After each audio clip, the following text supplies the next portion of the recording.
nesses 40 minutos a 50 minutos aí que restam de aula, vamos resolver, então, o restante das questões acerca de métodos ágeis.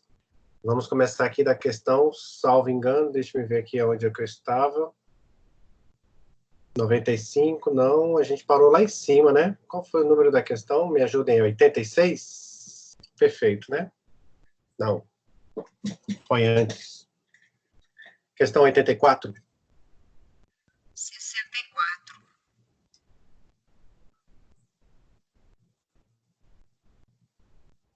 Perfeito, então vamos lá. Então, questão 84, obrigado. Não sei quem respondeu aí, mas muito obrigado.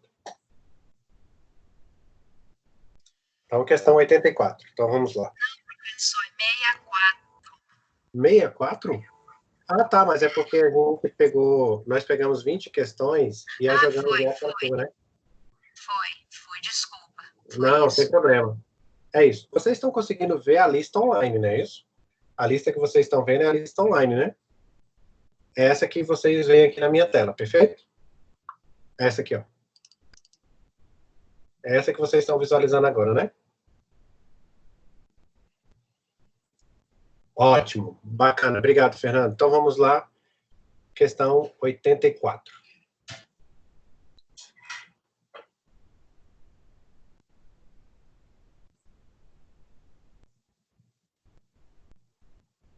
Bom, posicionado aqui. Colocado aqui também, então vamos lá. A respeito das metodologias de desenvolvimento de software, julgue os itens. As características da metodologia XP incluem desenvolvimento iterativo e incremental, que dispõe de um processo de testes informais. Perfeito, é isso mesmo. No momento em que eu desenvolvo na metodologia XP, o processo de teste, ele é baseado no TDD, tá? Que a gente chama de testes informais. Eles começam do unitário, passam pelo teste de sistemas e depois chegam na parte de usuário, né? Onde eles fazem toda a validação e a verificação do meu sistema. Então, 84 está correta. 85. A respeito das metodologias de desenvolvimento, julgue. Bom, na metodologia XP, em que todos os requisitos são expressos como cenário, deve-se aguardar, após a conclusão das tarefas, ciclos de 180 dias para a publicação de grandes releases. Bom, temos vários erros aqui, né, nessa questão. Primeiro, é que não existe essa questão de ciclos de 180 dias. Então, não existe dentro da XP nenhum marco de tempo. Tá? Diferentemente da Scrum, que tem um marco de tempo de 1 a 4 semanas, 8 horas para reunião de planejamento, 15 minutos para reunião daily Scrum e assim por diante, na XP você não tem essa preconização de tempo. E o outro erro aqui é a questão de grandes releases. A ideia da XP, na verdade, é o contrário, tá? Que é small releases, onde você tem pequenas releases que podem ser executadas e colocadas para o seu usuário em pequenas partes. Lembrando que uma das ideias da XP é que você tenha entregas contínuas, integrações contínuas, e essas integrações, elas vão se dar de pequenas partes em pequenas partes. Então, a ideia é que a gente tenha small releases, pequenas entregas, e essas entregas sejam frequentes, até para aquela questão do feedback, lembra? Então, a ideia é que a gente trate na XP sempre com small releases. Então, 85, fechado. Deixa eu voltar aqui, tirar mais um espaço. Deixa eu ver se já cabe aqui toda a questão.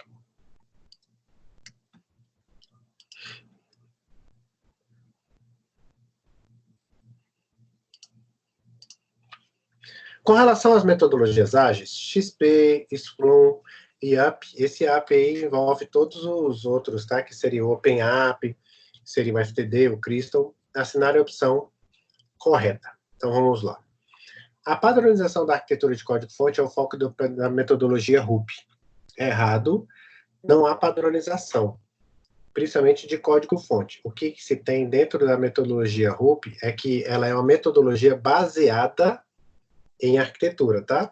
Então, a RUP, ela é baseada em arquitetura e orientada a casos de uso, use cases. Então, aí o que o orientador quis colocar de maneira errônea foi que há uma padronização na arquitetura de código-fonte em relação à metodologia JUP. Não existe. O que há é um baseamento da arquitetura em relação ao desenvolvimento do meu projeto. Então, essa arquitetura aqui se refere à arquitetura de software, tá? Que é a parte específica que o engenheiro trabalha, quer seja saber qual é o servidor de aplicação, de quantas camadas nós estamos tratando, a parte do back-end, do front-end, assim por diante. Então, esse item aqui está errado, tanto em relação à arquitetura de código-fonte, quanto à questão de ser um foco principal da metodologia RUP. Não existe isso. As metodologias ágeis são focadas no produto, sendo caracterizadas pela ausência de modelo de dados, diagrama de classe e documentação de código-fonte. É errado.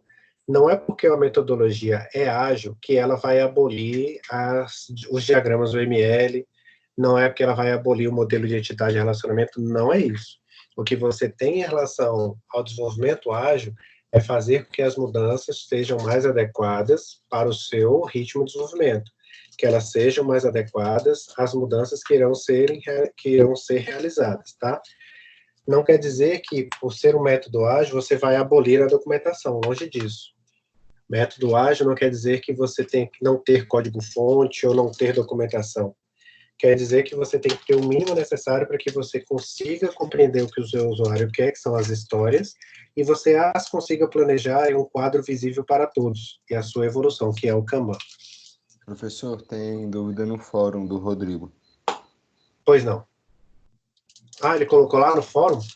Não, no fórum não, no chat. Chat, bacana. Tá perguntando se para XP não existe nenhum código fonte padrão. Não existe nenhuma padronização.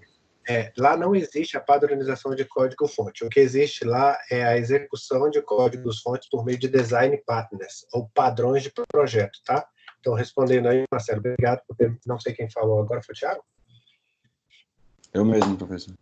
Bacana, obrigado, Thiago. Bom, o que existe na XP não é a padronização de código-fonte, em si a execução de padrões de software, que são conhecidos design partners, então software.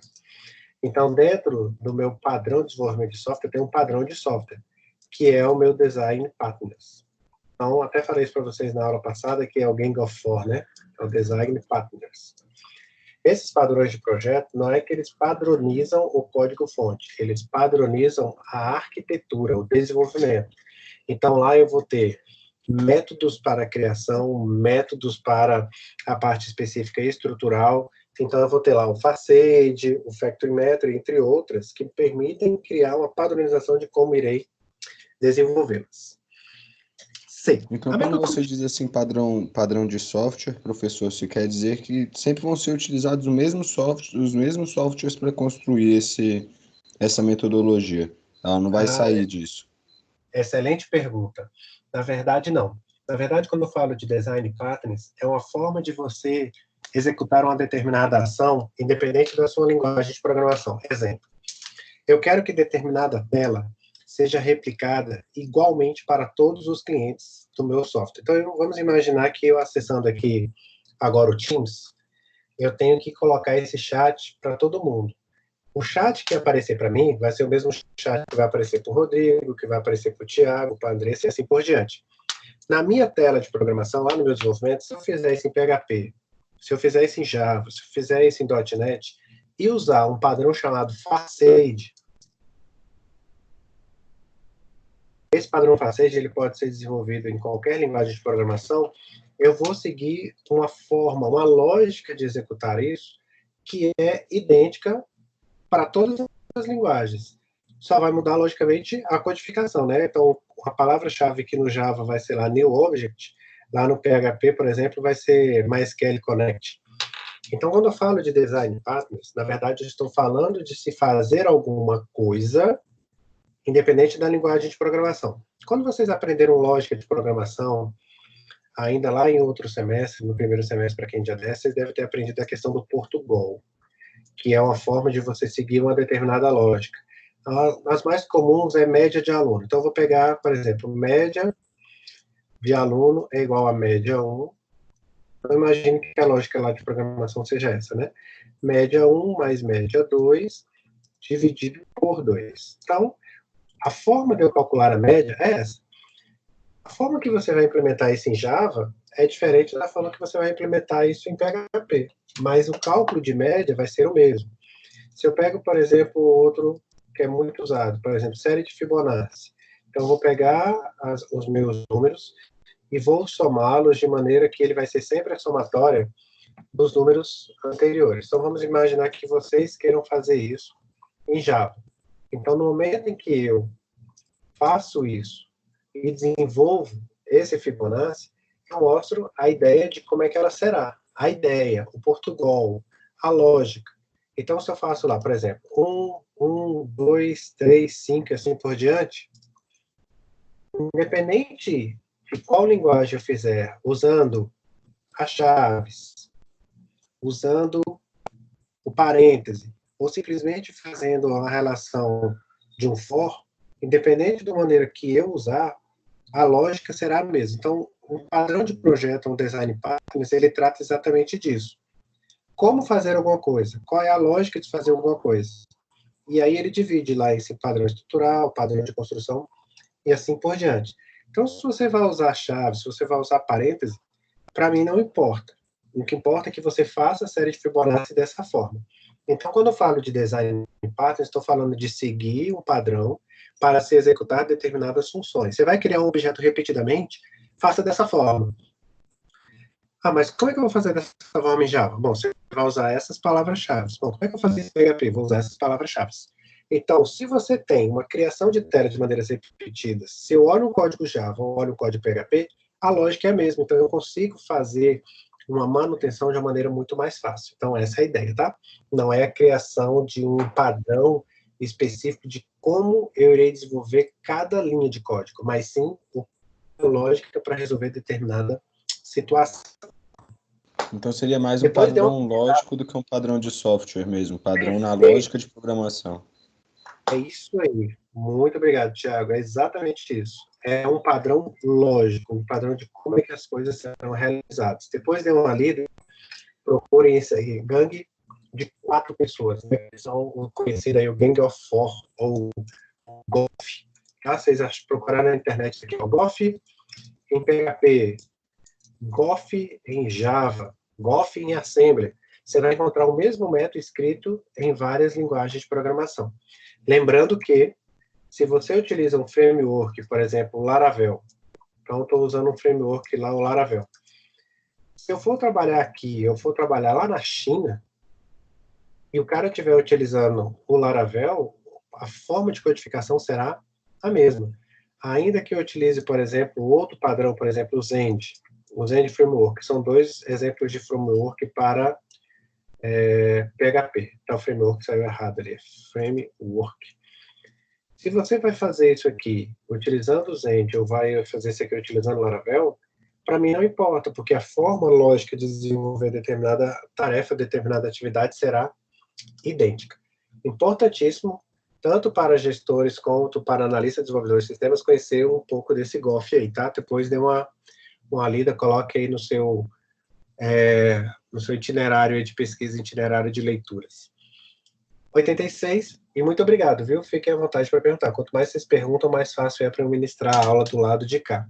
E não esqueçam, por favor, de no final dessa aula, acessar o link lá e colocar a sua opinião sincera de como é que eu posso melhorar as nossas aulas, tá? Já visto que vamos ficar assim, dessa forma, pelo menos aí até dia 3 de junho, né? Isso, salvo engano, é 30 de maio, não lembro agora.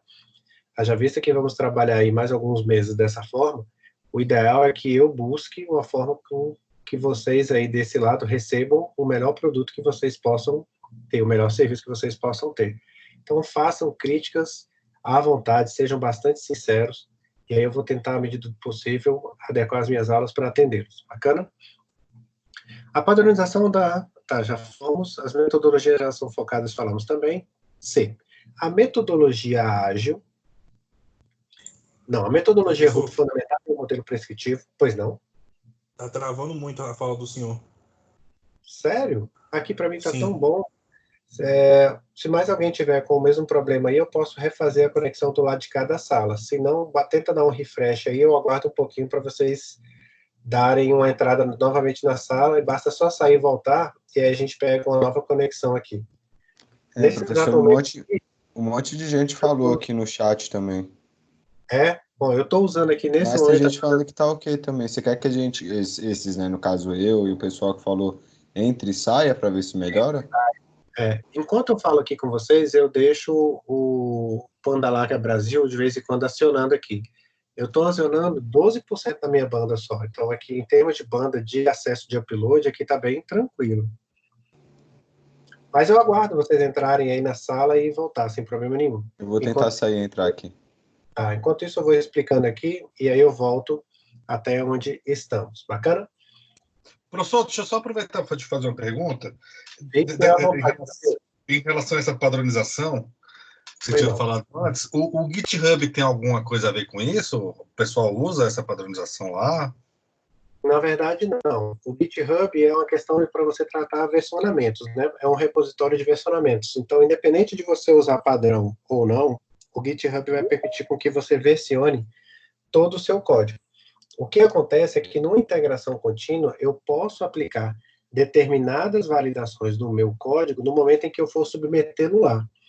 Então, se eu estiver usando, por exemplo, uma abordagem como o DevOps, em que eu faço a avaliação do meu código para saber se o meu código está de acordo com determinado padrão, isso é feito antes de subir para o GitHub. Então, há uma relação, mas não é uma relação em que, para se colocar no GitHub, eu preciso de um padrão. Eu posso colocar no GitHub o lixo que eu quiser, posso colocar o código mais bonito que eu quiser. O GitHub é simplesmente, entre aspas, um repositório dos meus arquivos, sendo que esses arquivos, uma vez colocados lá, eles podem ser distribuídos pela minha equipe e, ao mesmo tempo, eles podem ser versionados. Então, eu coloco uma versão hoje, 1.2, eu quero voltar à versão 1.1, eu consigo voltar lá no GitHub, tá? Não há relação direta entre eles, não. Beleza. Ficou claro? Ficou claro, sim. Obrigado, Francisco. Valeu, que agradeço. A metodologia RUP, fundamentada em um modelo preditivo com foco no planejamento futuro, realiza entrega de software executável na mesma dinâmica das metodologias ágeis. Então, o RUP, em relação às suas entregas, ela dá ou faz da mesma forma que eu tenho nos métodos ágeis?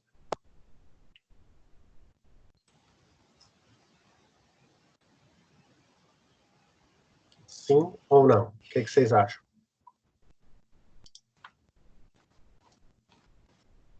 Não, né? A metodologia RUP é um processo de desenvolvimento de software. E ele, apesar de ser interativo e incremental, ele não se adapta às mudanças e não tem a mesma dinâmica, tá? Então, a letra C está errada por conta disto. Os métodos ágeis podem ser classificados como métodos adaptativos à necessidade de desenvolvimento de software, pois mudam conforme a necessidade de projeto, diferentemente das metodologias tradicionais. Está aí a nossa questão. Então, os métodos ágeis, todos eles se adaptam melhor às mudanças, tá? A ideia é exatamente essa, que você se adeque de acordo com a necessidade do meu projeto. Uma metodologia clássica de engenharia de software, quando fala metodologia clássica, é a cascata, tá? Então, a cascata deve ser aplicada em projetos com requisitos de sistemas instáveis. Errado. A cascata ela só é adequada para sistemas ou para projetos, sistemas que têm uma mudança de requisitos muito lenta, muito pequena, em que as regras de negócio são muito bem definidas. Não sei se vocês viram a notícia aí, que na Europa e nos Estados Unidos eles estavam convocando programadores em COBOL para desenvolver a questão relativa ao Covid-19, a interpretação genética do Covid-19. Por quê? Porque o mapeamento genético, ele é, apesar de vamos colocar assim, né, cada ser vivo, você tem um mapeamento genético diferente, a forma de você mapear geneticamente, todos eles, ele é igual. Então, quando você usa alguma coisa em que você tem modificações muito pequenas, aí a ideal é que você use uma metodologia cascata, tá? Agora, quando você tem mudança de requisitos o tempo todo, quando os requisitos não são bem claros, ou quando você tem mudança toda hora em relação ao seu projeto, aí as metodologias ágeis são as mais adequadas. Pois não, Márcio.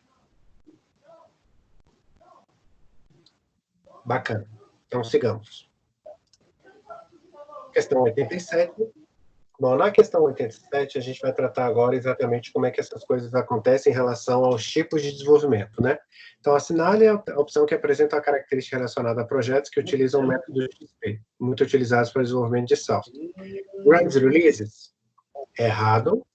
Small releases, né? São pequenas entregas. Programação individual, errado. Programação em pares. Cliente off-site, errado. Cliente presente o tempo todo. O máximo que eu puder colocar o meu cliente junto com o meu desenvolvimento, melhor é. Grandes volumes de horas extras, errado. A ideia é que você tenha um ritmo saudável de desenvolvimento.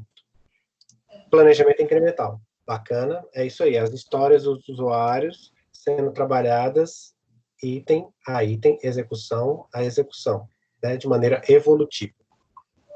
88.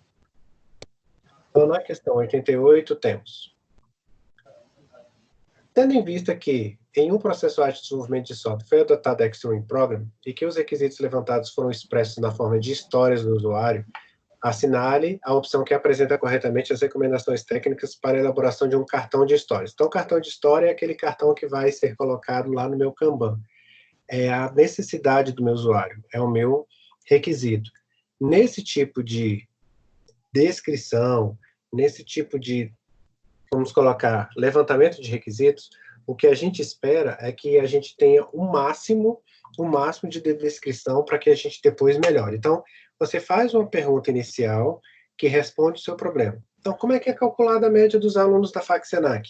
Bom, eu pego a nota do primeiro trimestre, somo com a do segundo, divido por 2, se a média for maior ou superior ou igual a 6, está aprovado. Então, o seu cartão de usuário é alguma coisa simples, que depois você vai melhorando.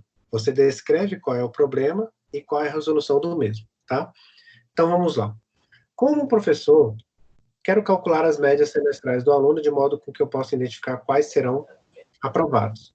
Bom, então aqui eu não tenho como eu vou fazer isso, né? Eu tenho simplesmente o que eu quero fazer. Então, isso para a XP não é adequado. O professor deseja o cálculo de notas semestrais com precisão até 2 casas decimais. Isso aqui é especificação técnica. Eu não quero saber como é feito. Isso aqui é o ponto de vista de usuário. História de usuário é alguma coisa que você pergunta para ele e ele tem ideia do que é. Essa questão de ser precisão de 2 casas decimais, isso é requisito técnico, é especificação de sistemas. O sistema deve calcular as médias semestrais do aluno com base nas notas atribuídas pelos professores. Novamente, não é o ponto de vista do meu usuário, é o ponto de vista relativo ao meu sistema. Como analista de requisitos, eu preciso oferecer o cálculo das notas semestrais dos professores em menos de 1 minuto. Novamente, não é o ponto de vista do usuário, em si, como é que as coisas devem acontecer. Então, aqui, o cartão de usuário é algo em persona, tá? É alguma coisa que é voltado para eu, uma coisa que eu consigo visualizar como algo, como um requisito, um problema a ser resolvido. Como um professor, eu preciso de releases semanais de funcionalidades, mesmo que elas possam ser refatoradas posteriormente. Bacana? Então, novamente, aqui eu tenho uma visão de sistemas, tá vendo? Então, o único ponto de vista que eu tenho aqui é identificar como é que as coisas são realizadas e como é que elas são feitas. Então, em todas aqui, ó, eu tenho aspectos técnicos que não são da metáfora, eu tenho aqui a forma que deve ser feita, cálculo semestral, mas não é do ponto de vista do meu usuário. Aqui é como o sistema deve executar, aqui qual é a forma que ele vai executar. A única história que eu tenho aqui, que é como se fosse o professor escrevendo, é essa aqui, ó. Como professor, quero calcular as médias semestrais do meu aluno, de maneira que eu possa identificar quais são os aprovados. Então, aqui eu tenho uma visão de usuário, uma visão de como é que eu vou resolver, não tem um aspecto técnico, aqui é o como. Essa questão é uma questão muito subjetiva. É uma questão, inclusive, difícil até de você responder com precisão na hora de uma prova. Por quê? Porque se eu estou falando como um professor, ele não deixou claro ali em cima que esse usuário seria o professor. Né? Ele simplesmente fala um usuário. Como é que a gente pode identificar isso? É mais por eliminação mesmo. E aí eu confesso para vocês, se eu encontro uma questão dessa numa prova, eu mesmo fazendo a prova, eu vou ter dificuldade em saber qual é a resposta correta. Neste caso, como é que iria acertar essa questão? Escolhendo a mais correta. Então, como é que vocês vão identificar? Da seguinte forma, eu falando, eu na primeira pessoa, eu colocando uma pergunta, e eu obtendo uma resposta. Então, eu obtendo uma resposta. É assim que a gente escreve usuário, tá? Obtendo uma resposta. Então, funciona assim, tá? Mas esse tipo de questão não vou cobrar de vocês, não, até porque o desenvolvimento de requisitos hoje no Scrum, ele segue um padrão diferente desse aqui. O padrão que a gente tem hoje para executar requisitos funcionais no Scrum é esse aqui, ó, manter cadastro de alguma coisa, gerenciar alguma coisa. Então, hoje o padrão dentro do Scrum, ele modificou um pouco em relação àquilo que a gente tinha lá na XP, mas serve aí como referência para vocês, tá? É o eu perguntando, o eu sabendo como é que eu vou obter essa resposta, e eu na primeira pessoa, vamos colocar assim. Então, aqui a resposta é a letra A. Número 89. Em um desenvolvimento ágil, utilizando a XP, foram adotadas as seguintes ações. Foi dita a verdade ao cliente, acerca do progresso do projeto, acerca de suas estimativas, além de haverem sido realizadas adaptações quando mudanças importantes aconteceram. Essas ações estão coerentes a... Então, quando eu coloco que eu tenho esse problema e que ele foi executado, como é que eu posso responder isso aqui, ó, para o meu cliente? O que é isso aqui? São aqueles valores que a gente colocou lá, né? Quais são os valores que eu tenho? Eu tenho a simplicidade, o feedback e a coragem. São das 4 lá colocadas, né? Então, das que eles colocaram aqui, a que mais está correta é a coragem. Mas também é um outro tipo de questão subjetivo. Mas nesse caso ficaria mais... Opa, aqui faltou, né? O que ficaria mais correto neste caso aqui, da forma que foi colocada, é a coragem ou o feedback. Por que não pode ser uma e pode ser a outra, né? Então, por que não pode ser sinceridade? Porque não está lá. Comunicação é a forma que você tem em relação a executar o seu projeto de maneira que todo mundo tenha ciência disso. Coragem é no sentido de você poder aplicar e fazer com que essa metodologia seja de fato utilizada. Feedback é dar respostas em relação ao andamento do meu projeto. Então, neste caso, a que mais se assemelha aqui, apesar de termos a coragem lá como valor, seria quem? Seria o próprio feedback, não é isso? Por quê? Porque dentro do meu projeto, eu tenho que a minha execução, ela vai se dar quando eu executar determinada ação. E essa ação aqui é quando você entrega para o seu cliente aquilo que vai ser realizado, aquilo que vai ser feito. Então, essas ações estão coerentes com o valor denominado feedback. Bacana? Um dos fundamentos do desenvolvimento ágil de software é o Manifesto Ágil, que, entre outros princípios, estabelece que pessoas ligadas ao negócio de desenvolvimento devem trabalhar separadamente. Errado, né? Por quê? Por que eu não posso trabalhar separadamente? Porque os clientes devem estar presentes dentro do meu projeto. Dentro do meu projeto, cliente e desenvolvedor trabalham juntos. Então, neste caso, ela está errada por conta disso, tá? Então, daquilo que eu coloco em relação ao meu desenvolvimento de software, eu tenho que usuários trabalham juntos com os meus desenvolvedores. Eles fazem parte da minha equipe.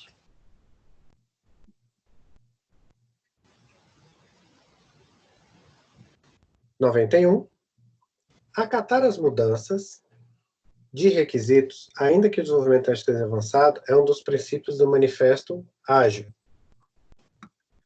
Então, é melhor você adaptar-se do que você seguir um plano. Da outra forma de perguntar isso aqui, né? Você se adaptar é melhor do que você seguir um plano previamente determinado? Sim, perfeito. Então, a ideia da XP, ela se baseia nessa questão do método ágil, tá? De você mudar aquilo que você tem em relação ao obstáculo por ele lá obtido, relacionado, do que você seguir um plano previamente determinado. 92, é aquilo que eu falei, né? Mais importante que saber que está errado é saber o porquê. Uma das entregas necessárias do desenvolvimento ágil é a completa documentação do sistema e do projeto. Bom, isso está errado porque não existe essa questão de completa. Aliás, existe aí uma grande vertente errônea, né, que diz que nos métodos ágeis são abolidas as documentações. Isso é falso, tá? Até porque você tem que comprovar junto à sua fábrica de software, junto ao seu desenvolvedor, aquilo que foi solicitado. Então, o que se espera de uma documentação no método ágil é que ela seja o mínimo necessária para que você consiga provar que aquilo que você está fazendo é aquilo que o usuário queria. Então, não há que se abolir documentação, também não há que se falar em uma documentação completa. O que a gente fala? De uma documentação mínima necessária para você provar que aquilo que você está fazendo está de acordo com o previsto. Aliás, dentro da XP, anotem aí se quiserem, a documentação se dá por meio de comentários no software, tá? Então, a documentação, ela se dá por meio de comentários dentro do meu software. Então, dentro do meu código-fonte é que eu coloco lá quais são as regras de negócio e os requisitos, tá? Então, dentro da XP, a documentação, ela se dá por meio de comentários no código.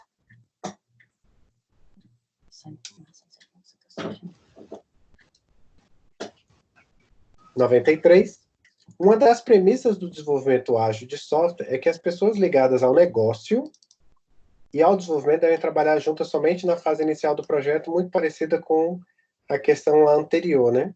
Errado, elas trabalham juntas durante todo o projeto. Então, durante toda a execução, durante todo o projeto. 94. Metodologias de desenvolvimento ágil enfocam a atividade de projeto e de implementação, desconsiderando as atividades de elicitação de requisitos, né, descoberta de requisitos, e a produção de documentação. Errado de novo, batendo aí na mesma tecla. Notem, ó, 3 concursos diferentes, né, aliás, 2 concursos diferentes, né, do MPOG e do MEC, em que o CESP adota a mesma coisa, falando de 3 formas diferentes, né, do TCE, do MEC e do MPOG. Questão 95. Deixa eu colocar ela aqui para cima.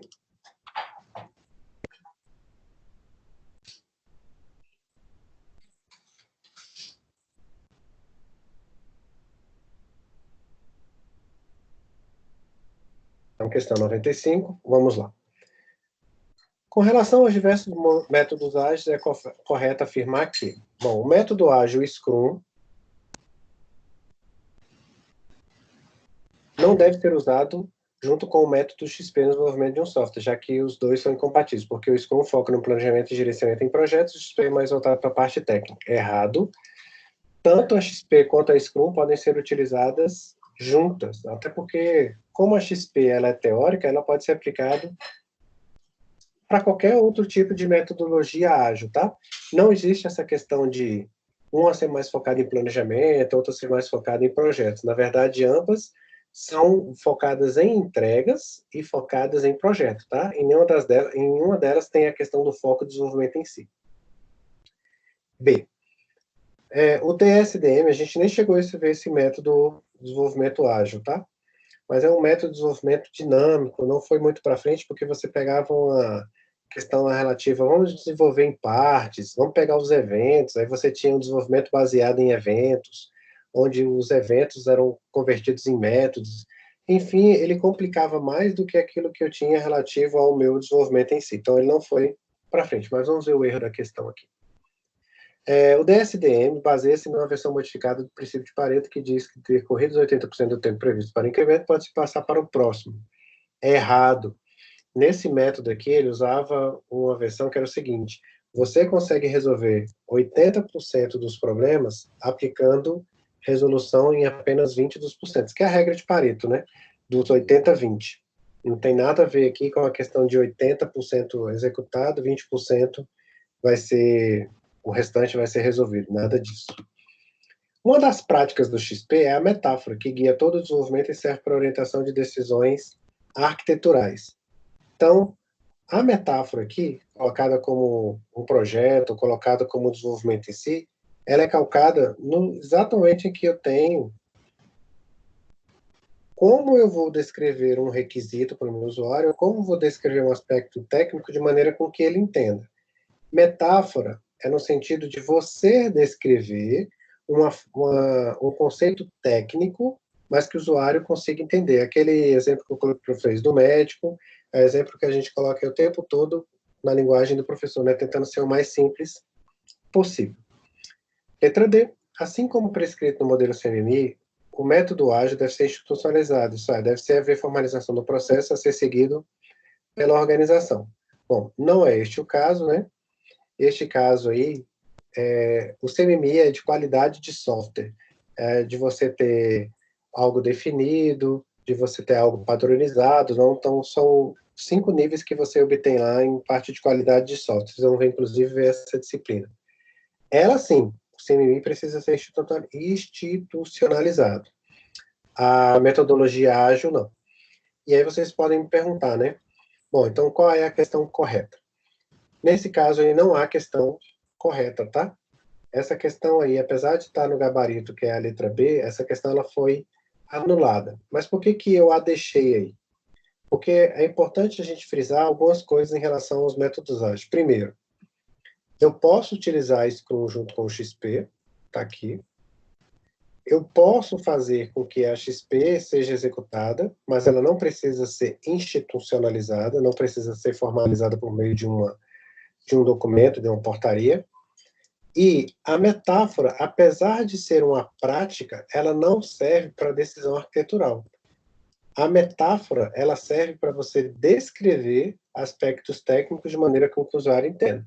Então, ignorem aqui a letra B, de maneira com que você saiba que, apesar disso aqui não estar correto, o que vale aqui para a gente não é nem a alternativa B, tá? O que vale aqui são as demais. Eu poderia até separar isso aqui em 3 itens, né? Esse item aqui estaria errado, esse aqui estaria errado, e esse errado aqui também. Então, dentro do método ágil, eu não preciso que ele seja institucionalizado, eu posso usá-lo com o Scrum. Bom, agora já são 21h59, né? Acabei extrapolando aqui um pouco do tempo.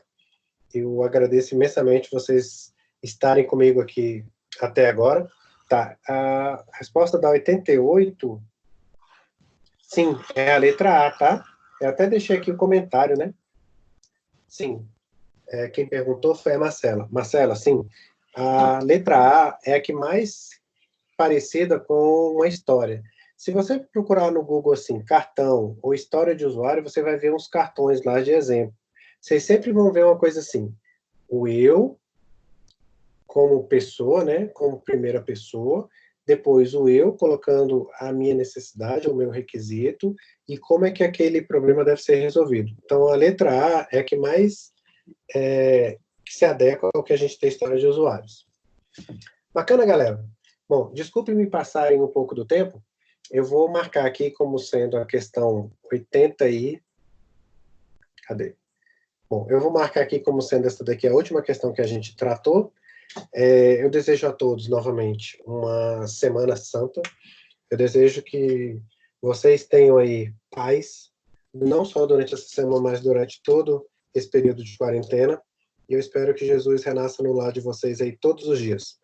Vamos lembrar o sentido real da Páscoa, vamos lembrar que, independente de religião, a gente tem algo que a gente tem que acreditar, e esse algo é a ressurreição. Bacana? Eu desejo a todos uma excelente noite, durmam com Deus. Na semana que vem eu acabo de corrigir essas questões, venham, por gentileza, com mais dúvidas, e aí na próxima aula a gente aplica a nossa atividade de maneira mais tranquila, ok? Fiquem bem, fiquem com Deus, tudo de bom para vocês e para a família de vocês. Até!